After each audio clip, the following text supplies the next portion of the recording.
हारना impossible with Animesh. किसी ने सच कहा है, अगर मेहनत आदत बन जाए तो कामयाबी मुकद्दर बन जाती है। नमस्कार, एक बार फिर से आप सभी का बहुत बहुत स्वागत है हारना इम्पॉसिबल के एक और एपिसोड में। ना मैं आज सचिन तेंदुलकर की बातें करूंगा और ना मैं आज MS धोनी की बातें करूंगा, लेकिन आज जिस बंदे की मैं बातें करूंगा वो इन क्रिकेटर्स से कम नहीं है। आज मैं बातें करूंगा शेखर नाइक की। बचपन से ही आंखों की रोशनी से वंचित रहे शेखर नाइक असल जिंदगी में नायक ही हैं। अपनी शारीरिक कमजोरियों पर काबू पाते हुए शेखर ने एक सफल क्रिकेटर का मुकाम हासिल किया है। कैसे? आज जानेंगे उनकी कहानी सुनकर। कर्नाटका के एक छोटे से जिले शिमोगा में जन्मे शेखर बचपन से ही आंखों की रोशनी से वंचित था। शेखर की मां नानी भी दृष्टिहीन थी। शेखर का बचपन वैसा ही बीत रहा था जैसे एक दृष्टिहीन का बीतता है। ज्यादा कोई दोस्त थे नहीं, घर पर ही ज्यादा वक्त बीतता था। दृष्टिहीन होने के कारण वो स्कूल भी नहीं जा पाता था। जब शेखर 8 साल की उम्र के थे तब एक दिन अचानक शेखर नदी में गिर गए। इस हादसे ने उसकी जिंदगी को एक नया मोड़ दिया। इसी समय शिमोगा में एक आई कैंप लगा था। शेखर को इस आई कैंप में ले जाया गया। जब शेखर वहां गए और उनकी आंखों की जांच हुई तो ये पता चला कि शेखर की आंखों की रोशनी वापस आ सकती है। बस फिर क्या था, इलाज के लिए उसे बेंगलुरु लाया गया और एक ऑपरेशन के बाद शेखर की दाईं आंख की रोशनी 60% तक लौट आई।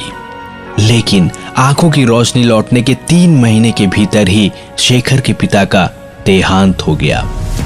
पिता की मृत्यु के 1.5 साल बाद शेखर की मां ने उसे एक ब्लाइंड स्कूल में दाखिला दिला दिया। इस वक्त उसकी उम्र 11 साल की हो गई थी। पहली बार 11 साल की उम्र में शेखर ने स्कूल के दरवाजे पर पैर रखा। शेखर ने मन लगाकर पढ़ाई करनी शुरू की। साथ ही साथ इसी दौरान उसने क्रिकेट खेलना भी शुरू कर दिया। अपने स्कूल के लिए शेखर ने इस समय स्टेट लेवल टूर्नामेंट खेला। लेकिन जो बच्चा दूसरे बच्चों से थोड़ा अलग है और वो पूरी तरह से देख नहीं सकता, उसके ज्यादा दोस्त होते नहीं है। वही हुआ शेखर के साथ भी। शेखर के साथी उसकी दृष्टिहीनता का मजाक बनाते थे।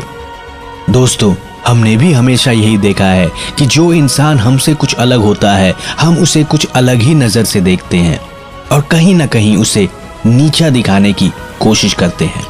लेकिन ऐसे लोगों से जो दूसरे लोगों से थोड़ा अलग हैं, उनसे मैं कुछ कहना चाहता हूँ।